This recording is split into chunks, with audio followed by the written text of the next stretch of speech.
Okay. All right. Well, good morning, everybody. This is Shingai CEO of Asoba, and I'm joined here by Noel Myers, who's the CEO and co-founder of Sunereum Labs. So I'll let Noel introduce himself. Sunereum does a lot of cool things. Hey, Noel, thanks for joining. Hey, thanks, Shingai. Really appreciate this opportunity. So in today's discussion, we'll sort of intro Noel and his background and Sunereum and what they do. But the focus of today is really to talk about the opportunities that exist for solar and compute and within the current policy framework of the Donald Trump administration. I know that the sort of immediate reaction to climate tech in general, because of his focus on and connections to big oil, et cetera, was a lot of cancellation and reduction in the size and scope of all of the sort of the cutouts for green energy and for climate tech and things like that from the prior administration. But there's also the level of just pure climate reality. And we're seeing it in states like Florida, which despite the political rhetoric, are also facing a crisis in their insurance market and are in fact now forced to consider climate risk models and the impact that those have on the cost of insurance and reinsurance on those markets. So we do know that the opportunities do exist as reality does crash in. And the key and the trick is to just be engaged to be able to connect with those opportunities. And that's where our tool that we launched last week, the Ona Policy Analyst, is really primed to deal with that. You know, we've scraped tens of thousands of policy documents, position papers, policymaker backgrounds, et cetera, to be able to provide reliable, fast, comprehensive answers to any questions that you might have around policy. It's useful for helping you identify strategic opportunities that might exist, as well as start to build actual go-to-market strategies for engaging across different states as well as the federal government. Yeah, a policy analyst in the pocket. Exactly, policy analyst in a pocket. So, all right, without too much ado and bluster, what I want to focus on a little bit is Noel and the work that he's doing at Sunereum Labs. So I'm going to paraphrase it very quickly in terms of what Sunereum does, and then I'm going to give it over to Noel because he has a really interesting story and transition as he's sort of navigating this space. So Noel and I met probably in 2022 on LinkedIn. We were both I was sort of a baby in the solar industry at that time. He'd been doing a lot of EPC work and was talking about it a lot on LinkedIn. In particular, though, I was really interested in this concept of data centers embedded with solar energy and what market could exist with that. And there wasn't much to do with that going on at that point. And so we were very early stage ideating on that. We've been ideating on that for a while and we kind of stumbled on some things. But with Sunereum Labs, you know, they're a company that's ostensibly focused on solar asset insurance, particularly parametric insurance. And they have a very AI-driven approach to being able to insure and protect solar asset owners from disasters, et cetera. So I'm gonna pause there because I think this is a really interesting sort of role that they're playing within the industry, and I don't want to take too much of the shine away from Noel. So Noel, again, love that you're here. Thank you for taking the time out, and we'd love to hear more about what you're doing at Sunereum.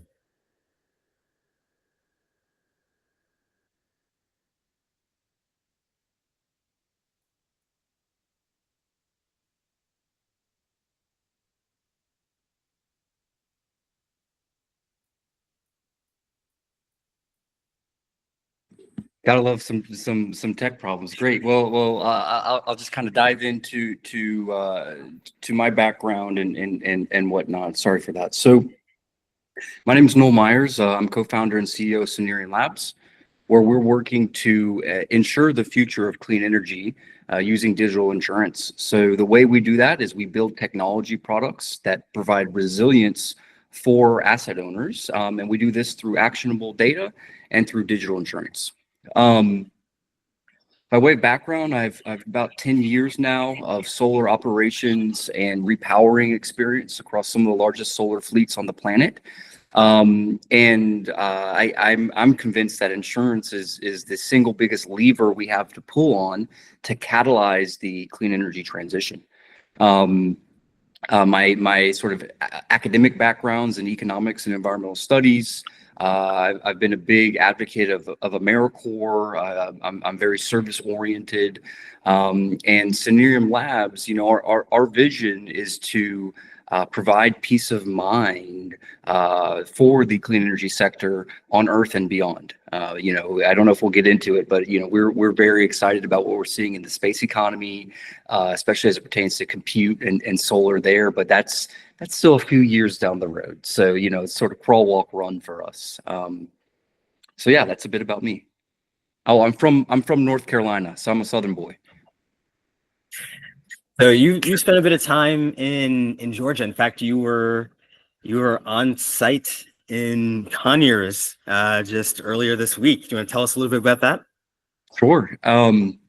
So we're partnered with Asoba and a team called the Black Table, which is based in Atlanta, run by L'Oreal and Akir. And L'Oreal was able to secure a USDA grant to build a pilot project in rural Georgia.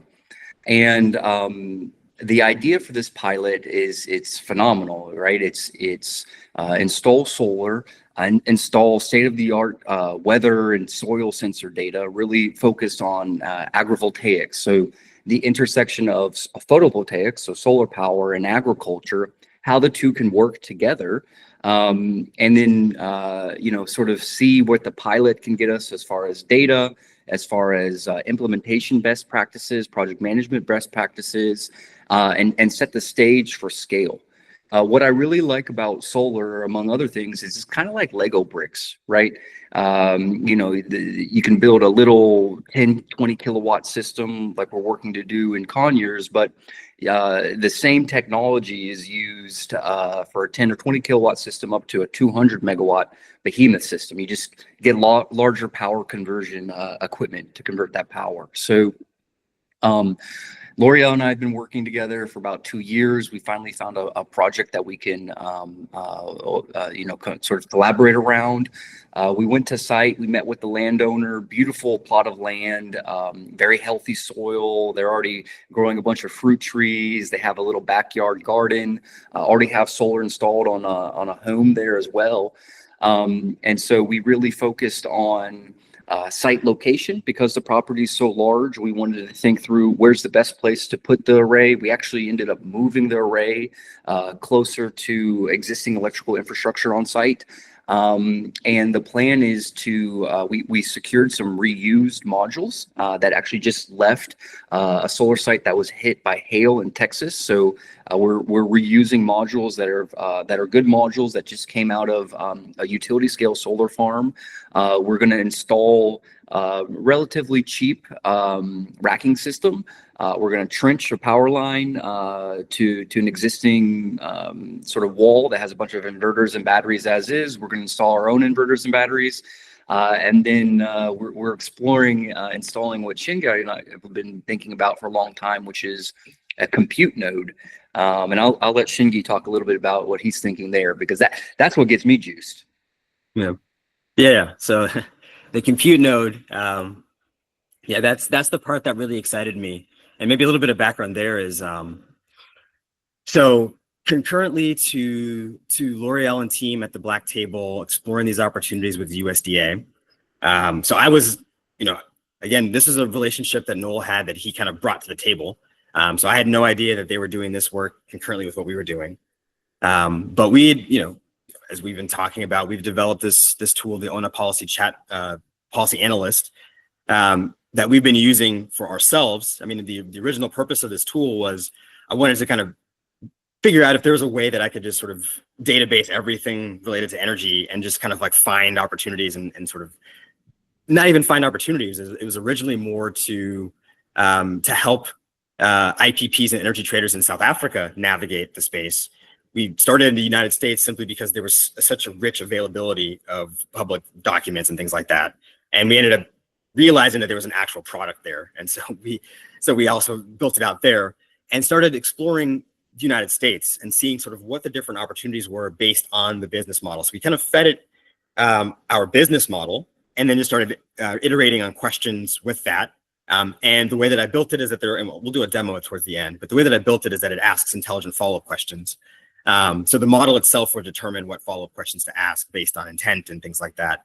And it kind of led me down this rabbit hole of being able to connect um, like low cost compute, very low capex compute with decentralized energy. And there are a number of opportunities, but the immediate opportunity was somewhat of a replacement for NOAA. Because all this weather data was disappearing, now farmers, especially agribusiness, are now scrambling, and now they're going to be forced into either purchasing expensive tools or having to bring sort of some of that expertise in house. So one of the benefits of having this mini compute node is that one, these are negligible in terms of cost when you compare it to the total cost of even a 20 kilowatt system, right? It adds 1% to your total BOM for the entire thing. It returns pretty quickly. So what you have enough power to use things like installing local weather stations, then leveraging Ona's API, you can then start doing forecasting for electricity use, and you can actually have your own mini grid sort of set up there, and you have all the compute in house.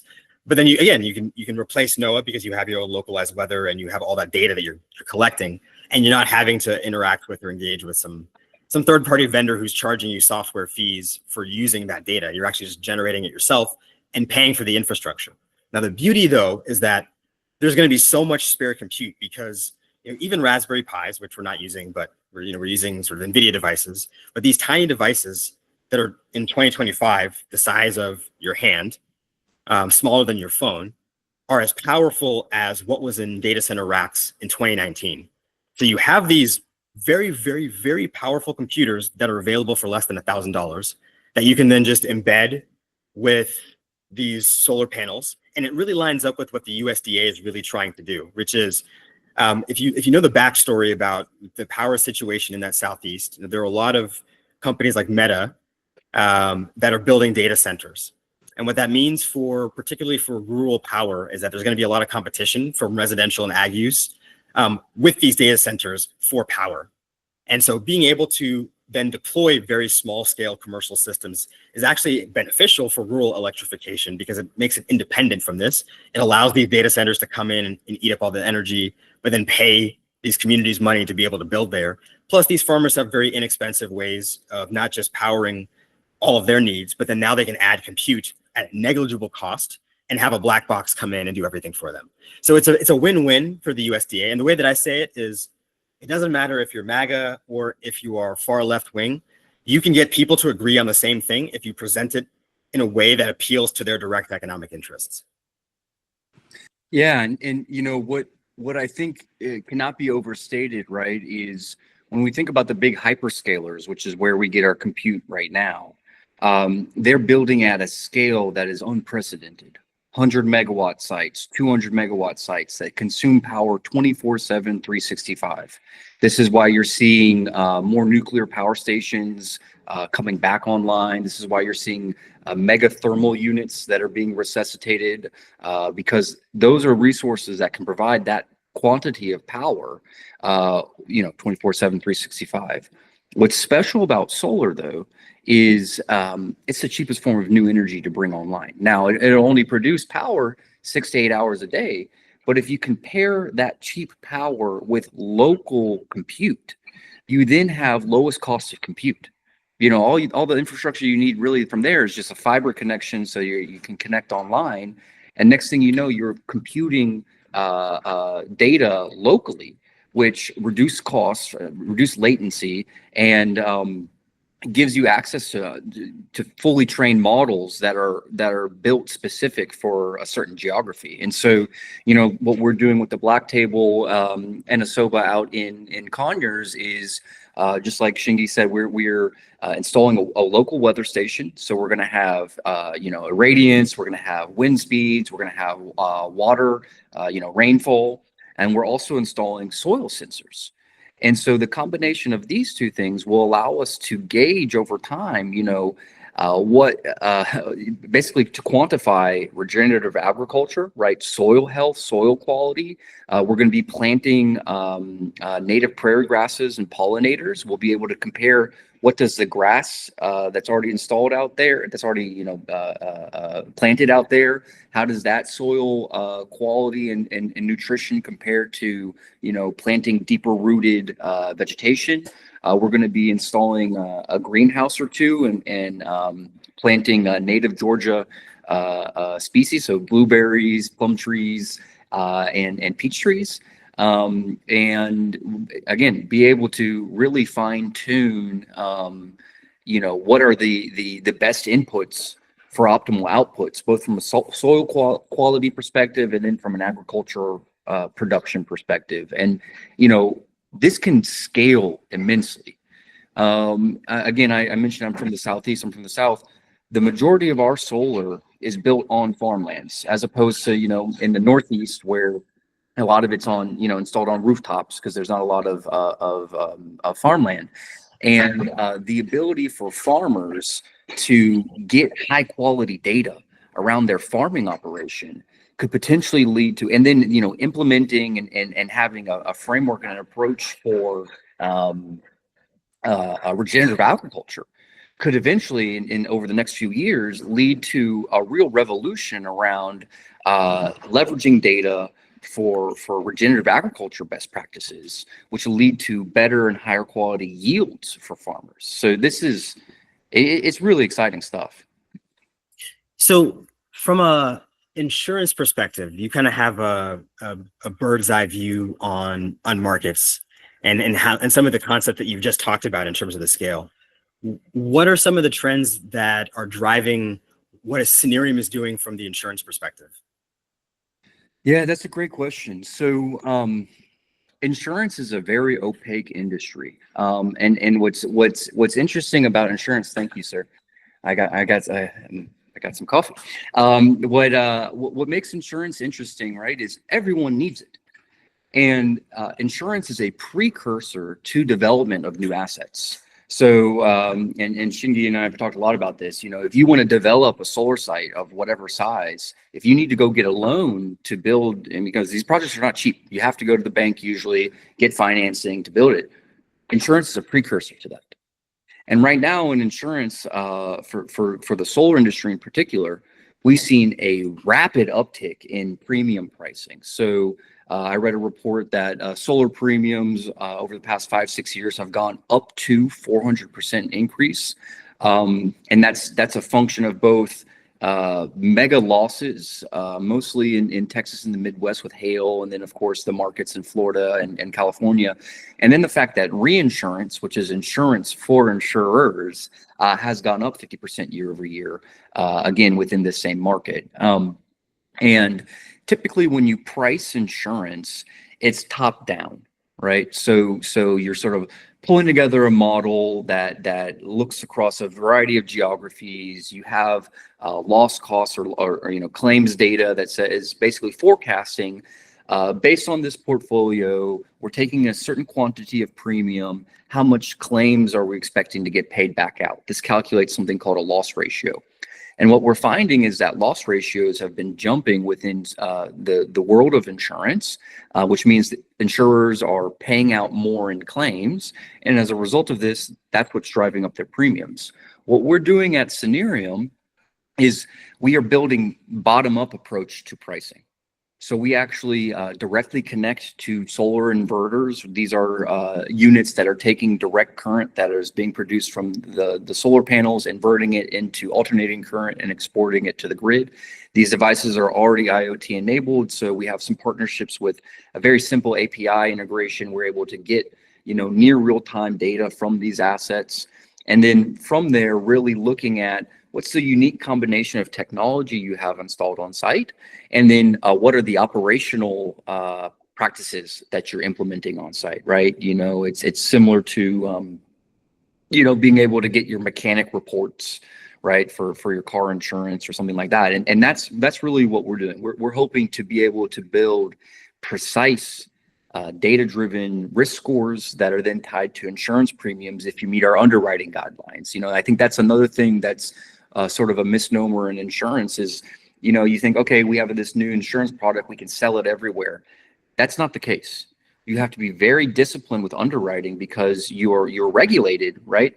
And if a claim comes in, you're obligated to pay it back out. And that's really what makes me excited about the Ona tool is as we get into certain markets, insurance is regulated in the US on a state by state level.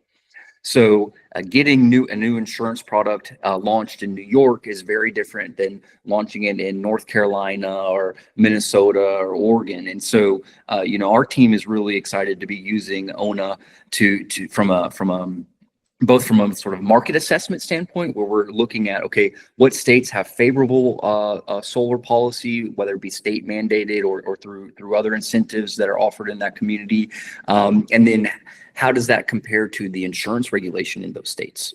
And that's really going to help us guide. We want to eventually be selling insurance in all 50 states, right? But our go-to-market over the next 5 to 10 states. Yeah.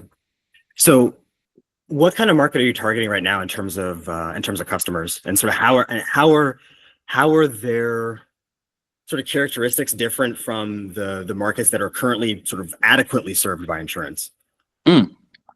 Yep. So we're hyper focused on small ground mounted systems.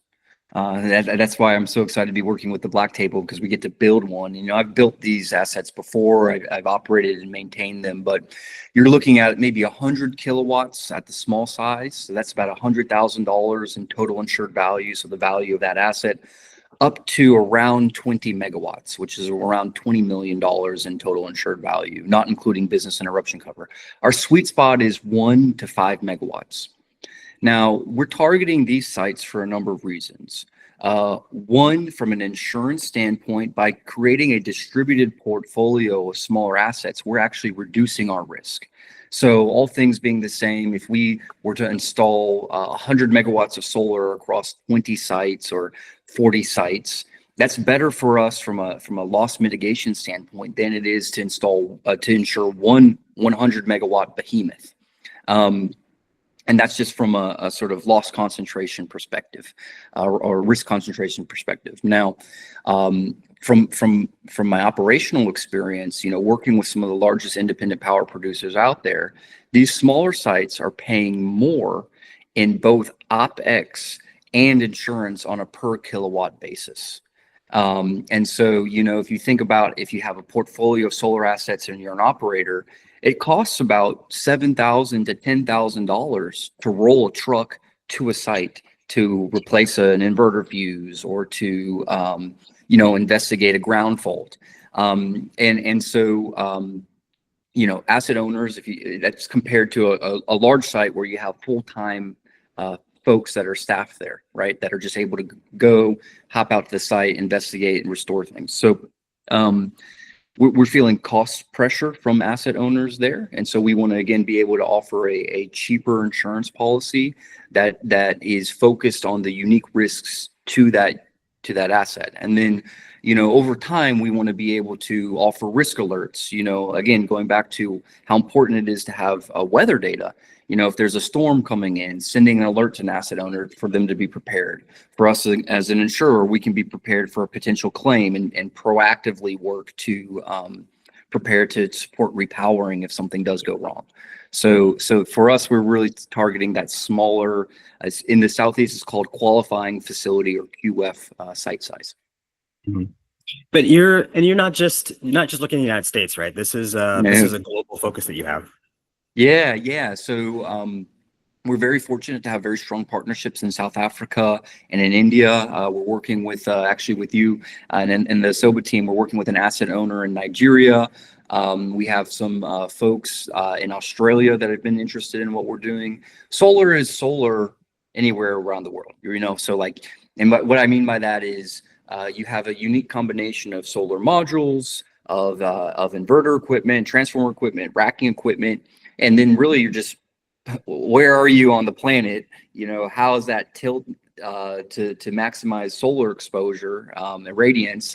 And then, what are the unique risks there from a weather perspective?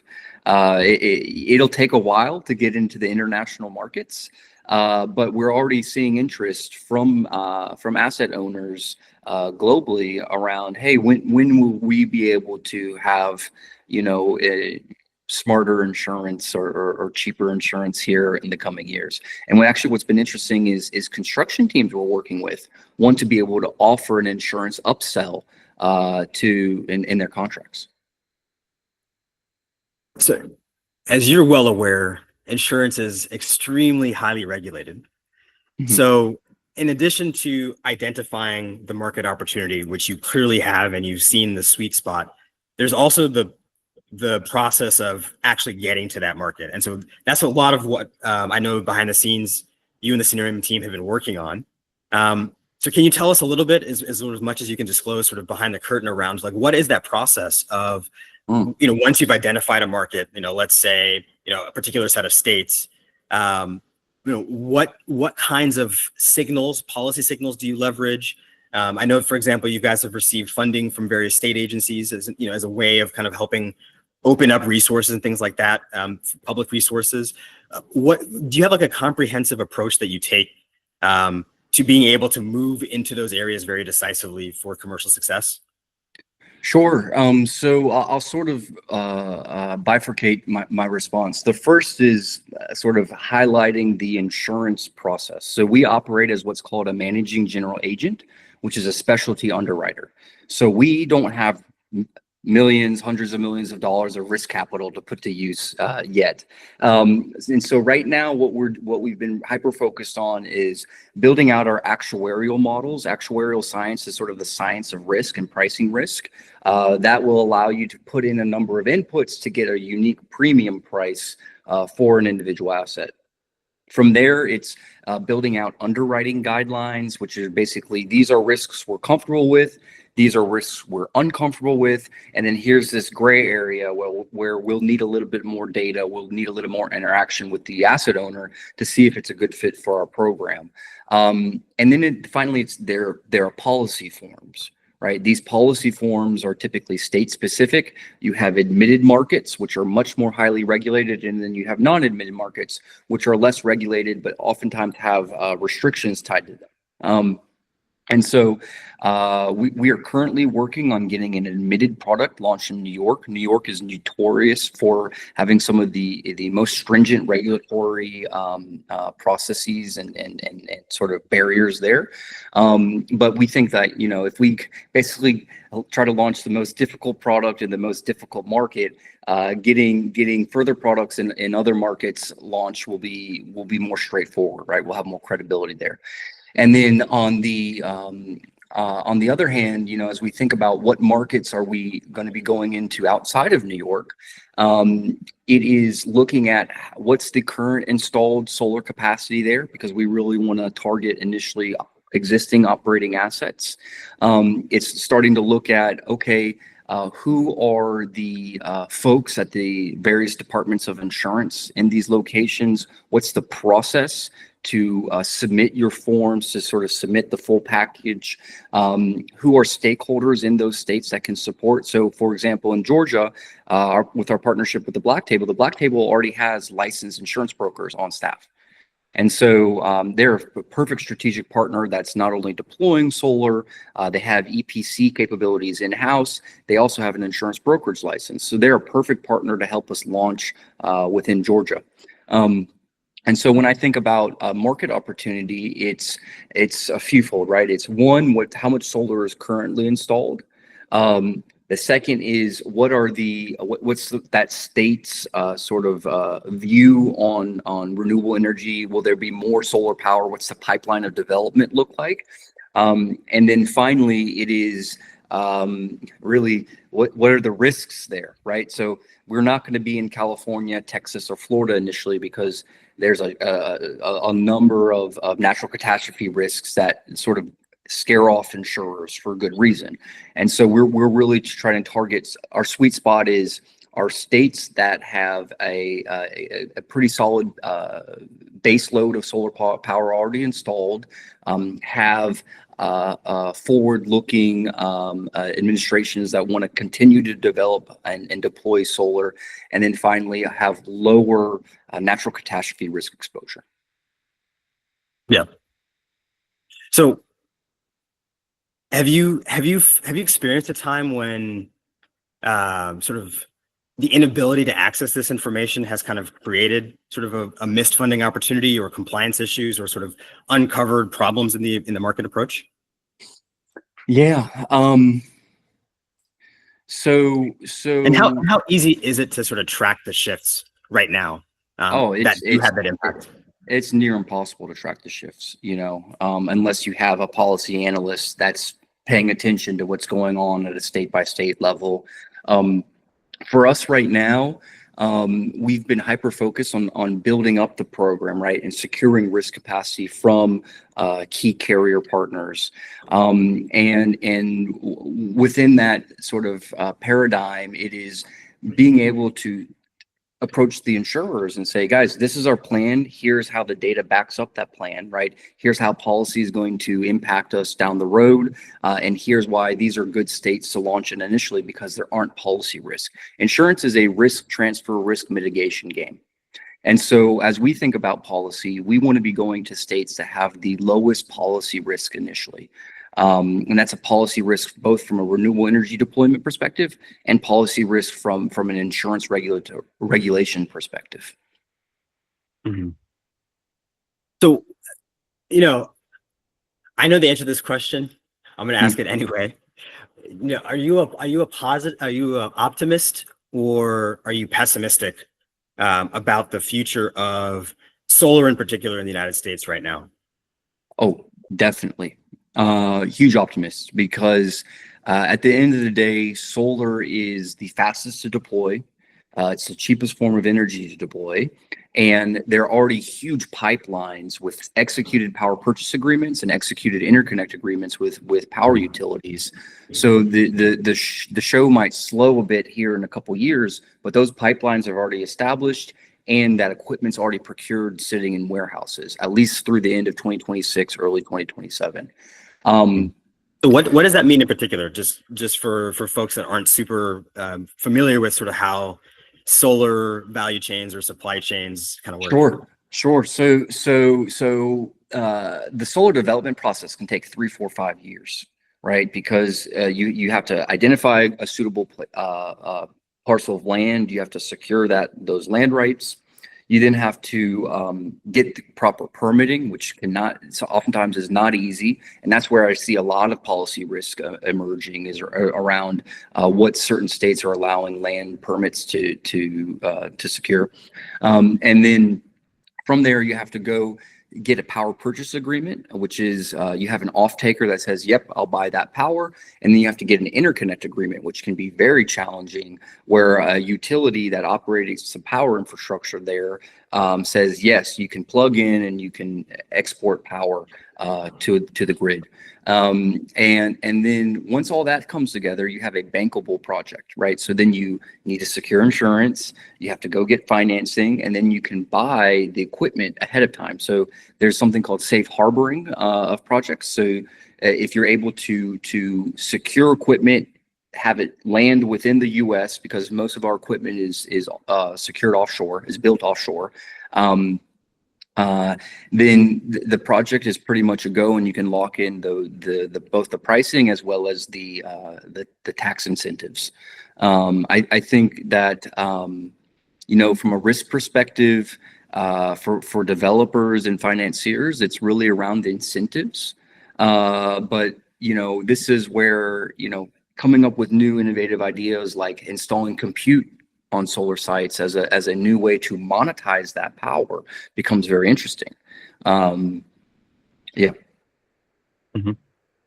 And if I can ask you, Shingi, could you, because I'd love to get a demo of the Ona tool. I know it's something that you've been working really hard on. Yeah.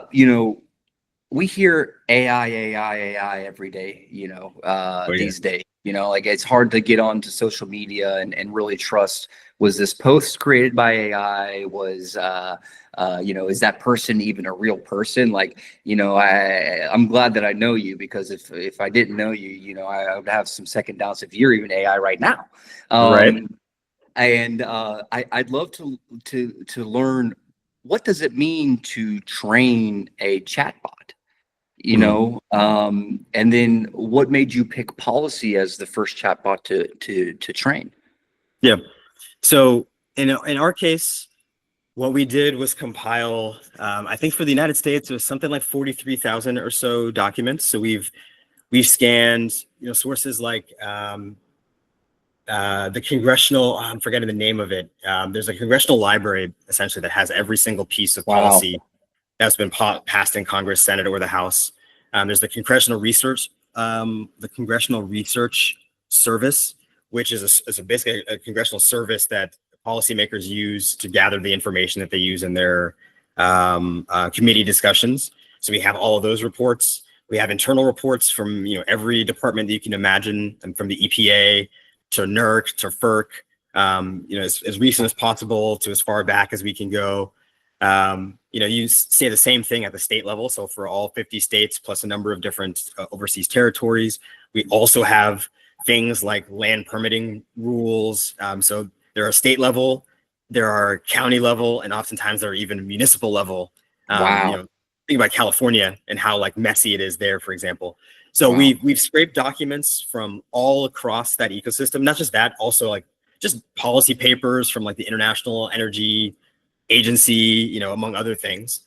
And it's called retrieval augmented generation. So we have a foundation model that we use that basically its corpus is this data that we've scraped, and then it uses its trained, we'll call it reasoning or thinking persona to then filter the information that we have. So it's best of both worlds. Like we have the actual foundation model itself from, in our case, we're using a combination of Nova Pro, which is AWS's, and Sonnet, and we might incorporate a few other models. But then we have it on our data too. So we have full confidence and trust that whatever information is being shared is based on something real and is not hallucinated.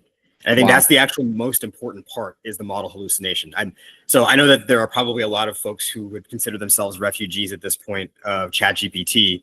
I certainly am. I was a paid user and I stopped recently. The volume of hallucination was just like, it made it unusable for me, because now what is hallucination? So hallucination. So there's a thing called temperature.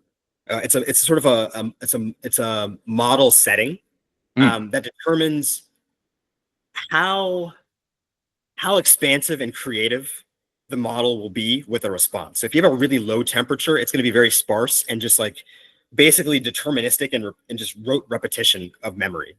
Whereas when you get to 1, which is the highest value, the model is much more abstract. It's much more, taking logical leaps and being creative. Long responses, but there's also the risk of just stuff being fabricated, because again, the model is just sort of, it's not actually thinking, right? It's just like it's sort of deterministically and probabilistically piecing together what it thinks you want to hear. But in one case with a low temperature, it's basically saying, okay, you want to hear this. Let me find something that's exactly this in the text and then just return that to you. Whereas when the value is closer to 1, it's like, okay, so you want to hear this. Are there these 5 texts that have some of these points? And then it kind of just like does some more creative stuff to then come up with sort of an analysis for that last one. So you want to kind of have that good balance of deterministic, but then also creativity to get some useful, sort of insightful responses. So that's where the idea of having a tight control over the data that you have is really important. But then you also have a lot of prompt settings and system prompt settings that also have the rules around how the model is going to engage with the data. And so our main focus, to be perfectly honest, the very, very first focus that we had was for the model to say, I don't know, when it didn't actually have that information. That was like before we had it come up with really expansive answers, it was to actually be truthful and not lie to you and say, and make up stuff that it didn't know. Once we could trust that, then we can have more trust in the model. Now, this is actually really important, because you'll notice the advisory that ChatGPT and all these models say, which is like ChatGPT can be wrong. We're releasing ourselves from liability. Now, our long-term roadmap is to start embedding this Gen AI with sort of on site with our clients that are the virtual power plant clients, so that they're able to not only ask policy questions, but they're able to actually take their own historical data, combine it with policy questions to better understand. And this is more so for our South African clients, because that market is doing some really interesting things in terms of being really deregulated and opening up in terms of anybody becoming a trader. But there's like a long policy roadmap to get from where we are today to that point, and people are hesitant and they don't know what the opportunities are. So our job there is in part, to help them with the virtual power plant side, managing their assets, managing their electricity purchase and export, but then to also be able to point and say, based on your business model today, here are some easy opportunities that you can incorporate. And so some of the stuff that we're doing, for example, in Georgia, we're actually doing in South Africa too, but there's a very different business case that we're presenting and a very different end use of the compute. So each market, like the product is the same in terms of literally what we're selling and installing, but the way that we advertise it and market it, again, speaking to the economic interests of the specific people, is going to be very different than the economic interests in, say, the Southeast United States. Yep. So those are some of the considerations that we went into to actually building what the tool can do right now. As we were talking, I threw in some questions just to kind of track some of the conversations. So I started with, why might the USDA be interested in deploying more solar power in agricultural or rural contexts? And you can see how it came up with, so we actually have relatively high temperature with this particular model in order to come up with some of these more insightful, like multi-point sort of responses. But you can see here that there are a number of points that we kind of talked about. Energy security is one big one. It doesn't really get into some of the deeper points that I mentioned. But you can see it, and that's sort of one of the pieces that we're iteratively working on. And one of the areas of feedback that we want to get, which is it better to sort of get sort of like a higher level summary and then get really intelligent follow-up questions to dive in? Or is it really more fewer queries? I want sort of the big thing sort of up front, in which case there is some prompt engineering education that that might happen. So I think that's sort of the balance. And I just want to quickly say that I'm super impressed with the fact that you're providing the source as well, because that gives somebody to the ability for someone like us to go do research with Ona and then go to the actual source document, pull that and put that into a data room or something like that as we go talk with folks. Yeah, that's the whole point. And so there's a bit of a tricky part, because there are some sources that are public and there are some sources that are paid, and we're still figuring out the whole like copyright licensing issue with the paid sources in terms of making those downloadable. But what we do, and this might take a second, and we're still sort of also working on some of the model speed when it does pull some of the things up, so you can kind of see this takes like, I don't know, sometimes like 15. It's having to crank in a data center somewhere. It costs money to do that. Yeah, I mean, that's true. It does. That's why we charge per query, and it's just 10 cents per query. But anyway, so you can see, this is a solar energy frequently asked questions document. So you can see this is an excerpt of the frequently asked questions. This one, you can see the full source. This is FAQ by the Congressional Research Service. So you can see who the source was. And so we're working on so the other issue with our data set is that as much as the data itself is widely available, the metadata that the government does is not only terrible, but it's inconsistent across, it's even inconsistent within itself across years. So you'll have years 2007 through 2017 in this data schema format, and then for whatever reason, they completely change the data format for the next 3 years, and then all of a sudden the data format is completely different. So when you try to build ETL scripts to just run through everything, grab the metadata so that it's easier to search, then you end up actually having to do ugly things like, okay, well, if it's not there, then we actually have to scrape for a title, we have to scrape for dates and things like that. So that's still some process that we're working on right now to kind of okay, we have tens of thousands of documents. The metadata is in all sorts of different ways. How can we build ETL scripts that we can run nightly so that it's easy and fast to be able to actually search for the stuff when you do it, and not have to construct because for a lot of these documents, we actually have to construct human readable titles because the metadata doesn't have a title, and we have to do OCR because it's a PDF, but it's actually just an image PDF and not a text PDF. Someone just scanned a bunch of stuff. So a lot of the PDFs are like that. So you can see on the back end on the fly how much OCR and processing and stuff that we have to do for a lot of the stuff to make it not only Usable. human readable, but we can actually like parse it out as text to be able to make meaning of it from a machine perspective. Wow.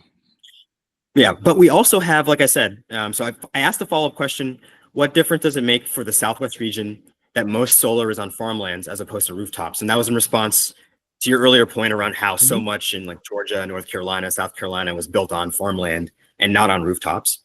And then so it just kind of walked through as you were answering the question, it had its own take on the same thing.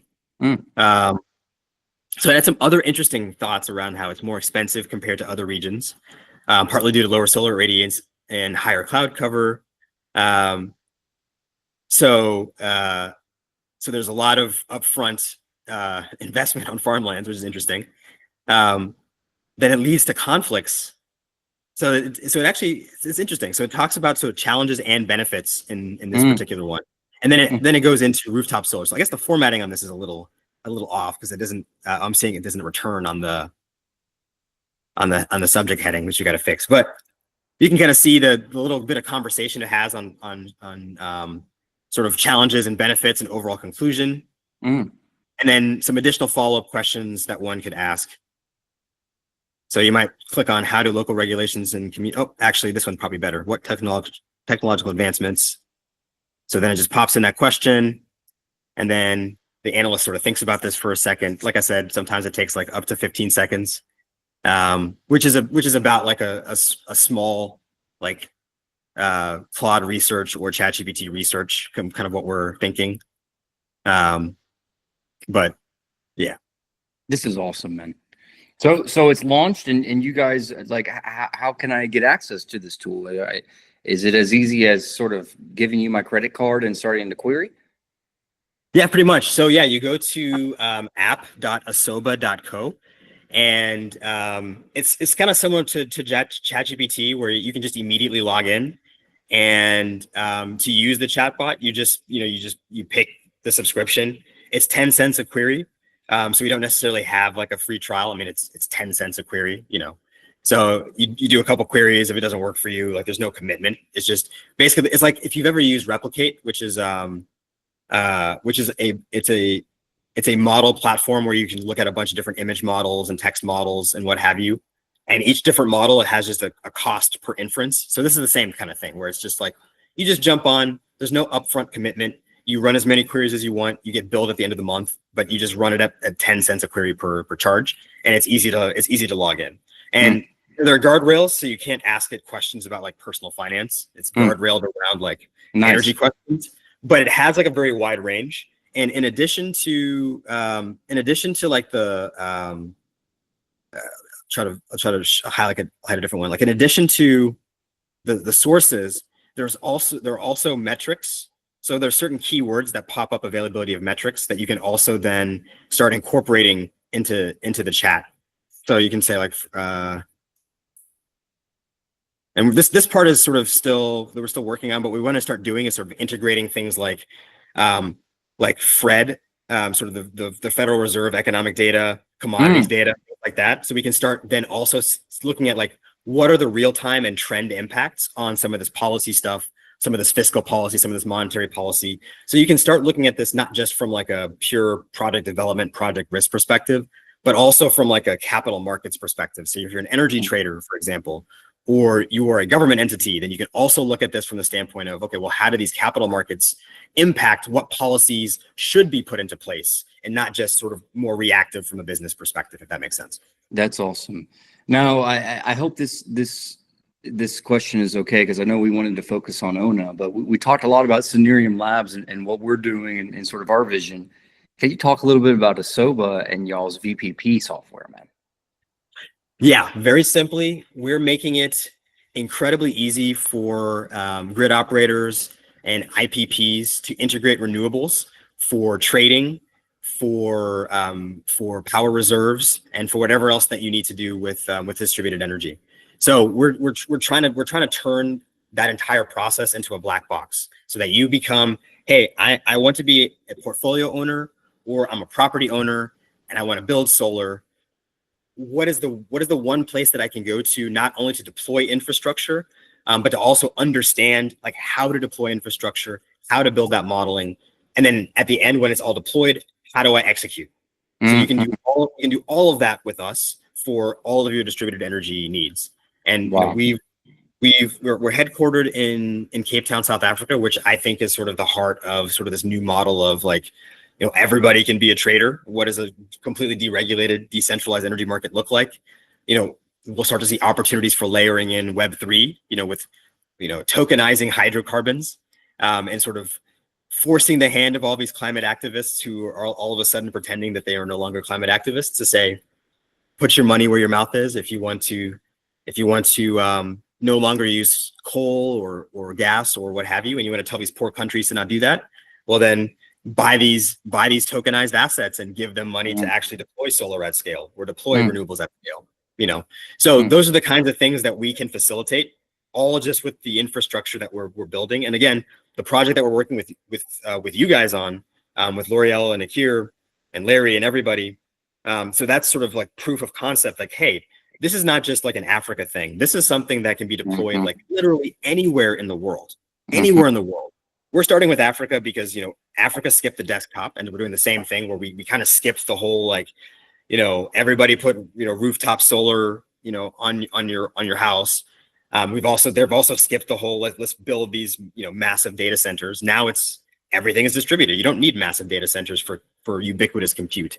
You can put literal Raspberry Pis and, NVIDIA Jetson or Nanos, which are the size of mobile phones. You can just spam a bunch of those across a country, and you have data center quality compute that runs an autonomous grid, the whole smart concept, right? So it's all, not only is it sort of self-contained, but it also pays for itself because you can sell that compute at multiples of what selling electricity would be. So that's kind of what we're working on in Cape Town, now in the Southeast United States, and beyond. Man, it's a pleasure to be working with you, man. It's so funny, man, because I was thinking back. We first connected around a 20 megawatt site in where, like, Zimbabwe or something like that. Yeah. Whatever happened to that? So the funny part was that it's actually really easy to deploy solar in Zimbabwe. Okay. The issue in Zimbabwe is actually the lack of liquidity in the market, which is another way of saying it's hard to get PPA off takers and provide financial guarantees. Yeah. And so that was what really killed the project, was just the inability to provide or find commercial buyers that could provide. Yeah, man, that's the problem. If you don't have offtake, hard to get financed. Yep. Yeah. So that's, but you know what, the beauty of that is that it led us to the VPP path, because, I was dogged about, hey, I want to do some impact in that part of the world, because I'm originally from Zimbabwe. I know the problems really well because of all the research I did to go through that. I know that it's easy the government isn't the barrier to building solar in Southern Africa. The barrier is actually the lack of market for selling those electrons, whether it's structure for peer-to-peer sales, whether it's the capital, the available liquid for there to be an actual liquid market, because a lot of the actors, like municipalities in South Africa, are gatekeeping like about 50% of the actual customers or off-takers. Yeah. And all these municipalities are insolvent, or most of them are insolvent. So they become these really interesting financial gatekeepers that you have to deal with, but you can't deal with them as regular market participants. You have to bring money with you to serve them, which is a challenge that, it's a different challenge, but it's still a challenge. Yeah. Yeah. But I mean, yeah, thank you for joining. And, like I said, I gave sort of a little quick demo of what Ona can do. It's easy to jump on, but I mean, hopefully those of you watching can kind of see just like a live case study of, from Sunereum's experience and Noel's experience, how even someone who is as a deep technical expert and a long time of working in the space, there's so much change, even in markets that are very positive and supportive and have a lot of tailwinds to the development of solar. Even in these markets, there's so much that needs to be understood and stood on top of. And as a business that's not a lobbying group, it becomes difficult to to kind of split your focus on doing those things. And this is where we feel that the value of something like Ona can come in, where it's a reliable tool that has exactly the information that you want, that's built by people that have also been through this challenge and understand, where this is useful and why it's useful. And, hopefully this can be a tool and an ally for years to come. And, we build the roadmap from there. But again, Noel, I wanted to say thanks, buddy, not just for showing up, but for waking me up this morning. I woke up maybe 30 minutes before this call started, having a long night of coding, and that was a lifesaver. So just in That's many startup different ways, life, baby. yeah, in many different ways, just expressing gratitude to you, man. Yeah, man. And hey, we'll be meeting up in Georgia here probably in a few months, man. So I look forward to it. Yes, crawling underneath panels and Yeah, oh yeah, that's the good fiber. stuff. Yeah, Cool. Well, I appreciate you. I look forward to the next one. all right, man. All right, take care. Yeah.